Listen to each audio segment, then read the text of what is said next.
Assalamualaikum warahmatullahi wabarakatuh. Perkenalkan, nama saya Nuha Saka Utama. Di sini saya mau menjelaskan tentang mata kuliah Psikologi Industri dengan judul Keselamatan dan Kesehatan Kerja. Pertama-tama kita mengetahui pengertian dari keselamatan dan kesehatan kerja, yaitu menunjukkan pada kondisi fisik dan psikologis tenaga kerja yang diakibatkan oleh lingkungan kerja perusahaan. Keselamatan dan kesehatan tempat kerja mengacu pada kondisi psikologis, fisik, dan psikologis pekerja yang merupakan hasil dari lingkungan yang diberikan oleh perusahaan, menurut Jackson, Ziegler, Werner 2011. Tujuan pentingnya keselamatan dan kesehatan kerja itu untuk memberikan kondisi atau lingkungan kerja yang lebih aman dan sehat, serta menjadi lebih bertanggung jawab atas kegiatan-kegiatan tersebut, terutama bagi organisasi-organisasi yang mempunyai tingkat kecelakaan yang tinggi.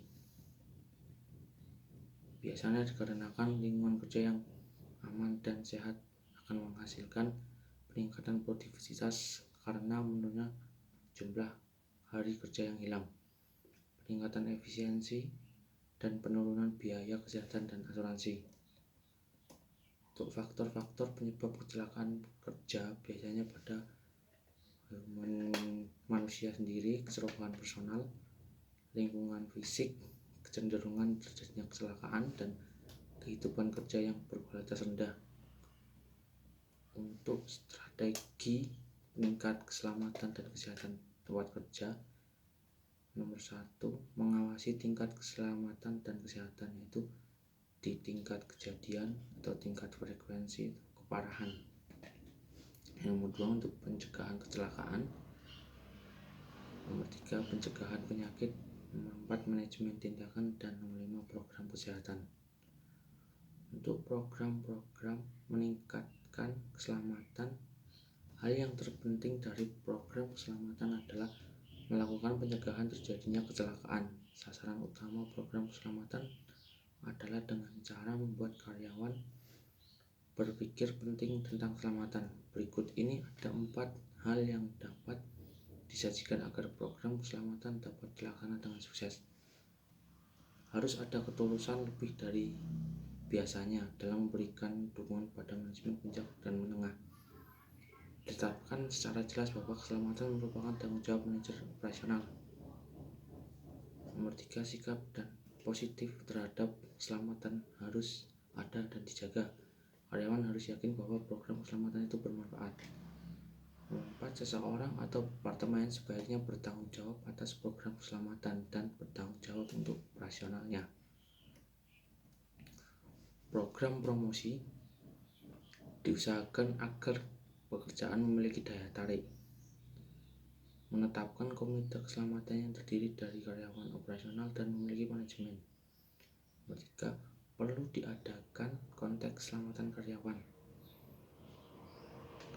Catatan keselamatan perlu dipublikasikan dan gunakanlah majalah dinding untuk setiap departemen di organisasi. Gambar atau sketsa kartun terhadap efektif jika disajikan sebagai sosialisasi pengetahuan keselamatan. Memberikan informasi atau dorongan kepada karyawan, termasuk supervisor dan manajer, untuk memiliki harapan yang tinggi atas keselamatan, dan mengadakan program pelatihan, training, keamanan, dan pertemuan secara periodik. Kasus-kasus keselamatan dan kesehatan karyawan dalam tempat kerja, bahaya asbes dalam kesehatan dan penyakit infeksi, kasus SARS, alkohol dan penyalahgunaan zat kimia, stres atau kelelahan, depresi, masalah kesehatan yang berkaitan dengan komputer, merokok di tempat kerja, dan kekerasan. Stres kerja, kondisi yang berkenaan dengan fisik dan mental yang berasal dari ancaman bahaya fisikal atau emosional dan tekanan yang diterima. Stres adalah reaksi ganjil dari sebuah tubuh terhadap tekanan yang diberikan padanya. Hal potensial menyebabkan stres muncul ketika situasi lingkungan menghadirkan suatu tuntutan yang melampaui kemampuan dan sumber daya seseorang untuk memenuhinya. Faktor penyebab stres yaitu faktor-faktor organisasi yang budaya perusahaan pekerjaan itu sendiri dari kondisi bekerja, faktor pribadi, keluarga dalam masalah finansial, atau faktor lingkungan. Itu dibagi menjadi dua, fisik dan biologi. Untuk fisik sendiri, getaran, bising, radiasi atau penerangan kurang baik dalam bekerja maupun temperatur ekstrim. Untuk biologi seperti virus, jamur, bakteri, dan inset. Akibat potensial stres, jika stres tersebut cukup parah, akan berlangsung cukup lama. Stres bisa membahayakan dan dapat melukai diri sendiri. Stres bisa menyebabkan absensi berlebihan, penggunaan alkohol atau obat-obat lain secara berlebihan, kinerja yang semakin buruk, atau bahkan kesehatan yang begitu buruk. Stres parah yang berkepanjangan berhubungan dengan penyakit-penyakit mematikan.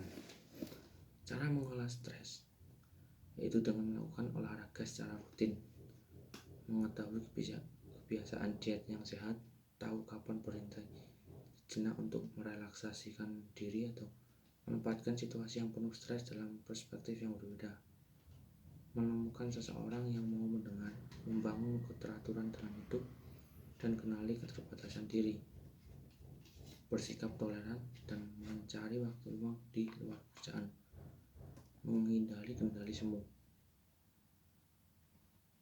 Untuk fokus program keselamatan kerja, perilaku dalam bekerja membentuk sikap karyawan yang setuju akan keselamatan kerja dan mendorong upaya seluruh karyawan untuk mewujudkan keselamatan kerja mulai dari manajemen puncak hingga level bawahan atau level yang paling rendah, dan menekan tanggung jawab para manajer dalam melaksanakan program keselamatan kerja setiap departemen itu sendiri-sendiri.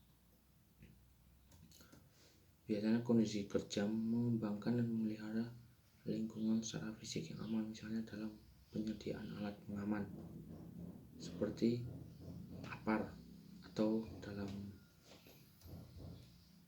gedung harus sedia dengan APAR, terus jalur evakuasi yang sudah diarahkan dari pihak perusahaan.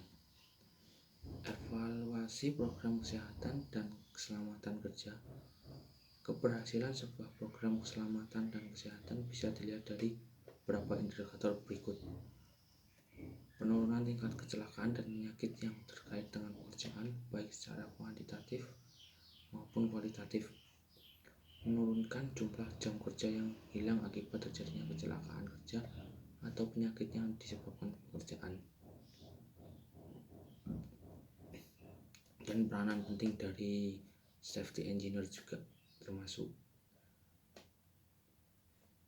sangat diperhatikan.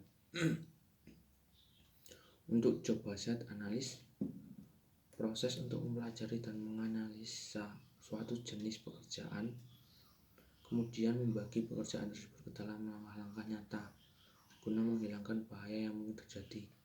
Perlu keikutsertaan pekerja ahli insinyur keselamatan di bidangnya serta investigasi kecelakaan bila sampai terjadi.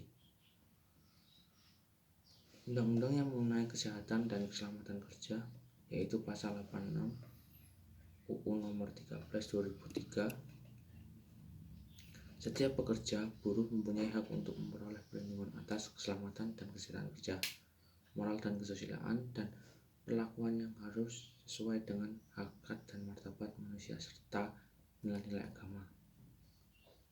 Untuk pasal 87 UU nomor 13 2003 berbunyi setiap perusahaan wajib menerapkan sistem manajemen keselamatan dan kesehatan kerja yang berintegrasi dengan sistem manajemen perusahaan, dan ketentuan-ketentuan mengenai penerapan sistem manajemen keselamatan dan kesehatan kerja sebagaimana dimaksud dalam ayat 1 diatur dalam peraturan pemerintah. kerugian akibat kecelakaan kerja, yaitu nilai kerugian langsung dan nilai kerugian tidak langsung. Mungkin itu saja materi yang saya sampaikan. Bila ada tutur baca yang kurang berkenan dan ada yang kurang bisa didengar, mohon maaf besar-besarnya. Assalamualaikum warahmatullahi wabarakatuh.